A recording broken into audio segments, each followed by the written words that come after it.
Grabe mga boss, ito pala yung mga ugat na nandito sa may bandang paa natin. Ayan o, tingnan nyo naman. Grabe, ang dami pala. Sobrang kalat. So syempre mga boss, isa rin to sa mga reason kung bakit kayo nangangalay. Alam nyo kung bakit? Tingnan nyo naman kasi mga boss kung hindi mangangalay yung paa nyo. Sobrang dami ng ugat, marami yung nagpa-functions. Syempre, pag marami nagpa-functions, mas malaki yung kinukuha na energy sa katawan natin. Kaya kung palagi kang nakatayo, talagang mangangalay yung paa mo. So para maiwasan natin yun mga boss, para hindi na rin nangangalay yung mga paa nyo dyan. So ayan na mga boss, nilinis natin yung mga ugat. Ilagay na natin sa isang grupo para hindi siya masyadong makalat. Siyempre para less na rin yung gumagana. Talagang hindi basta-basta kukuha ng energy sa katawan natin yung iba. Nakakonekta na rin siya dito mga idol dito sa paa. Ginawa kong bakal para nga syempre support na sa pinakapaan nyo. Ayan. Hindi na kayo mamumroblema mga boss.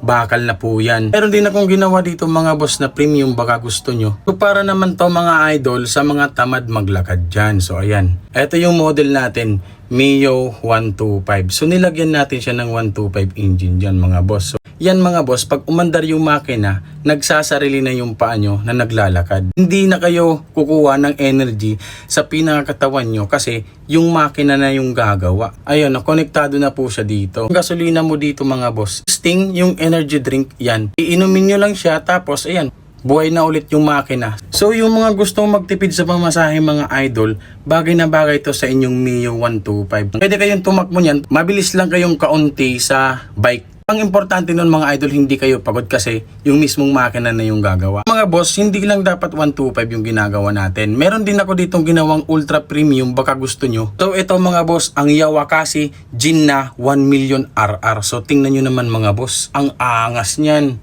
Syempre, malaki na yung makina niya. Tapos, ang dami niyang mga functions mga boss. May nilagay tayo dito mga idol. ShinGuard Performance Gauges. Ito naman sa baba yung main wiring hydraulic lines. Ayan, sobrang dami kasi ng wire niyan. Sobrang masusi yung pagkakagawa ko niyan mga boss. Kaya mahirap talaga. Dapat meron talagang diagram. Dahil 1 million RR siya mga idol, ang engine niya is B2. Ayan, dalawa siya. Kaya sobrang bilis talaga niyan. So, meron na siya dito mga boss nakalagay talagang nakasadya na nagulong. Hindi ka na maglalakad talaga mga boss. Tatayo ka na lang tapos syempre hindi mawawala dyan mga boss, nilagyan natin siya ng aerodynamic spoiler sa likod. Sobrang bilis kasi nito. Grabe mga idol, napaka-solid talaga nito. Tingnan nyo naman. Nilagyan din natin siya mga idol ng turbo. Twin scroll turbo lines. Ayan, nakakonect yan dito syempre sa B2 engine natin. So nilagyan din natin siya ng molye. Bilis na yung takbo natin mga idol. Kailangan meron talagang molye. Yung gasolina niya mga boss, Sting pa rin. Tag 18 pesos lang siya, tag 25 pesos sa iba. Isang Sting na dapat gamitin, iinumin mo lang yun. Tapos pwede ka nang tumakbo ng 100 kilometers. Alam nyo yung biyaheng Maynila to Bicol?